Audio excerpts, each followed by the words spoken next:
Well, we're now up on top of the hill, and I'm so out of shape, I'm out of breath. I hate to admit it. Outside the sugar mill itself, we have the crusher. So let's just go up on top here.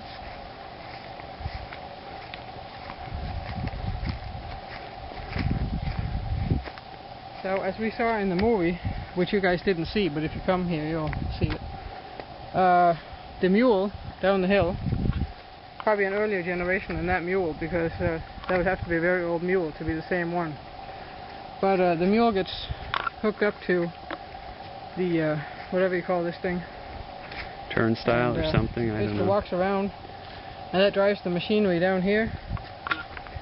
And as we saw in that movie, they put the sugar cane through those rollers there by hand, and that basically crushes the juice out of the cane, and then it goes through a heating up process that helps evaporate the sugar off of the actual sugar cane juice. So they could do like a ton a day on a 10-hour day, which is pretty impressive, by stuffing it in by hand and letting the horsepower take care of crushing it. But whatever you got to do, right? So I have myself peeled sugar cane before a party. It's a pretty arduous, tough thing. I wasn't going to pull one of those out down there, but you know, they're pretty hard to break. So that's why you need something like this to actually do the job. Anyway, I think we'll go inside and have a look inside the actual building, which was, in the movie we learned that this building was completely dilapidated when they started restoration, because it had gone apart basically, and they put the whole thing back together. So this is a restored sugar mill, and I am told it's a pretty good job. So let's have a look.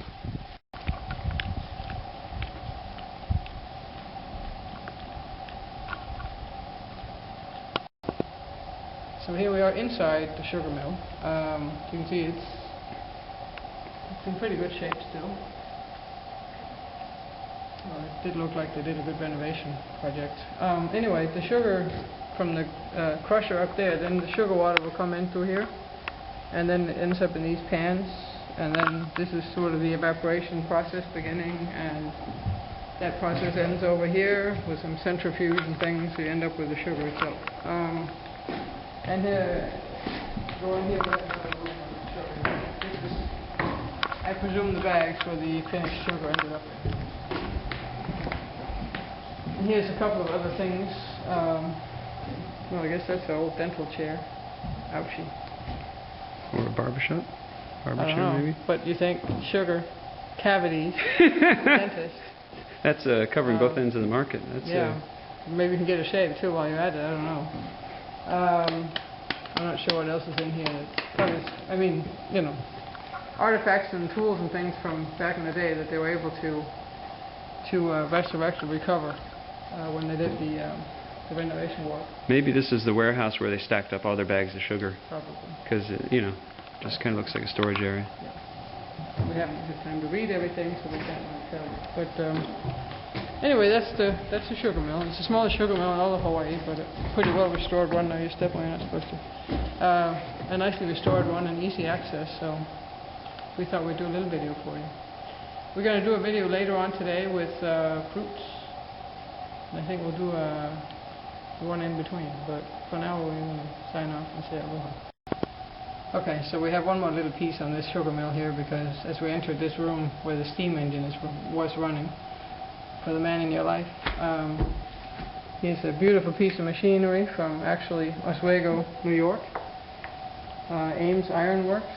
I wonder how many steam engines they all the way to make. Hawaii to do this sugar scenario work here, so it's a pretty nicely restored machine. So we just wanted to get that in there too. And up here behind us, actually, behind Steve, you see the oxbow. And I don't know if that was probably in the sugar field itself. I don't see anything from the I don't see anything from the actual crusher up there as far as the... I'm pretty familiar with horses, so I can tell you what equipment goes on them, but I haven't seen any evidence of the equipment from the horse. They talked in the film about them using an ox wagon trail to get from here to the East Coast.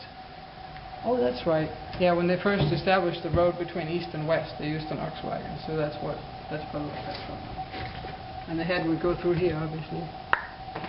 But as far as the horse equipment, I can't show you any because I didn't see any. But you know, so there you have it. And there's a lima bean shucker over there for those who might be curious about what you do with lima beans. I also want to show you quickly a Cook Island pine because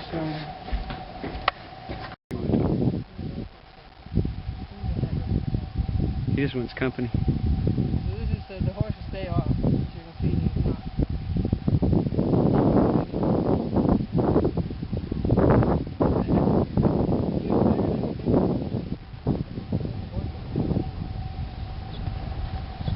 But I've been thrown off enough of these that I'm not frightened by that little thing. So, want to ride to Calipapa on Thursday? Maybe we need a discipline class or something. But anyway, that's another day.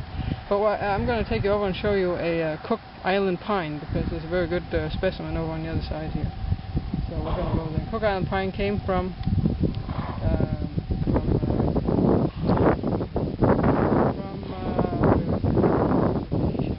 It came from that island in New Caledonia. Yeah, New Caledonia. And it's not on there. And there's a Norfolk pine that came from Norfolk Island, north of Australia, New Zealand. And that looks a little different. But the Cook Island pines are the ones you see around this island. So let's just go take a look at them. Yes, so here we just stumbled across a guava tree, so you can see what they look like on the tree. They have these very classic leaves. That's kind of what gives it away. If you don't have fruit, which you usually do, so that gives it away too. But this is not a ripe guava. This one is right here. There's a yellow right here. You get that?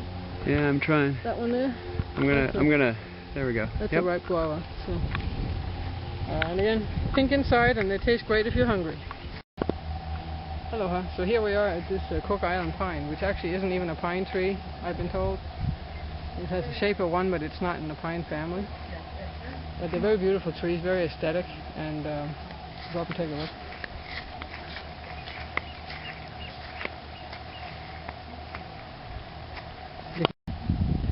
So you can sort of see why they might name them a pine tree, because they do have certain resemblances, but they're not really pine trees. I mean, there's nothing prickly about this thing. It's like cattails or something.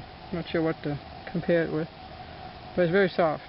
And if I go the opposite direction, it's barely any resistance. So you could braid these, frankly. I mean, they're so soft you could braid them. They're just pussycats compared to pine, basically. But beautiful trees, very aesthetic, and a nice specimen once again. Under blue sky. Everything's pretty under blue sky. Have you noticed?